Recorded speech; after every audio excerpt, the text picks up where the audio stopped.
రోగం వస్తే పల్లెటూరు గాలి విలువ, అలాగే యుద్ధం వస్తే కట్టెల పొయ్యి విలువ మన ప్రేక్షకులకు మనకు అర్థం కాదు.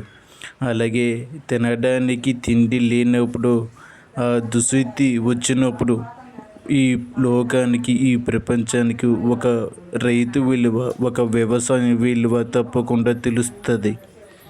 సిటీ వాతావరణం, పల్లె వాతావరణానికి చాలా తేడా ఉంది. సిటీలో మనం జీవిస్తున్న కాలుష్యం నుంచి, కాలుష్యం పీల్చుతూ కాలుష్యంలో ఉన్న గాలిలో కలిసిపోతున్న అన్ని దుమ్ము ధూళిని పీల్చుకుంటూ మనం రోగాల బారిన పడుతున్నాం.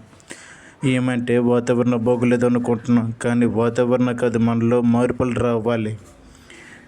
ఇలా రోగం వచ్చినప్పుడు ప్రతిసారి పల్లెటూరు మనకు గుర్తుకు వస్తుంది. అరే, పల్లెటూరులో మంచి గాలి, మంచి వాతావరణం ఉంటుంది కదా అని మనం అనుకుంటూ ఉంటాం. అలాగే ఇప్పుడు యుద్ధం వచ్చింది. యుద్ధం వల్ల గ్యాస్ స్టాక్ లేదు. దీనివల్ల మనం ఎంత ఇబ్బంది పడుతున్నాం ఒకసారి ఆలోచించుకోవాల్సిందే తప్పకుండా. ఇప్పుడు ప్రతి ఒక్కరు కూడా గ్యాస్ వదిలి కట్టెల పొయ్య, బొగ్గుల పొయ్య అంటూ ఓడుతున్నారు. పాత రోజులు గుర్తు చేసుకుంటున్నారు. మీ నాన్న, మీ అమ్మ ఇలాగే చేసేవారు అంటూ పిల్లలకి చెప్తూ ఉంటారు. మీ నాన్నమ్మ, మీ తాతయ్యలు ఇలాగే ఉండేవారు, దీని మీదే చేసేవారని ఇప్పుడు పిల్లలకి చెప్తున్నారు. పాఠాలు చెప్పినట్టు చెప్తున్నారు.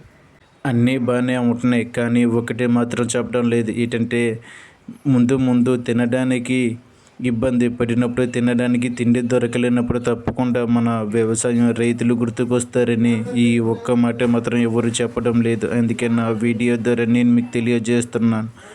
ఈ వీడియో నచ్చితే ఒక లైక్, ఒక సబ్స్క్రైబ్ ఇవ్వండి. తప్పకుండా మీ ఆశీస్సులు నాకు ఉండాలని నేను మనస్ఫూర్తిగా కోరుకుంటున్నా. మీ రైతు బిడ్డ రమేష్ 034. ప్రతి ఒక్కరూ కూడా ఒక రైతును గుర్తించండి, ఒక రైతుని ఆదరించండి, ఒక రైతుని గెలిపించండి. దేశం బాగుపడుతుంది.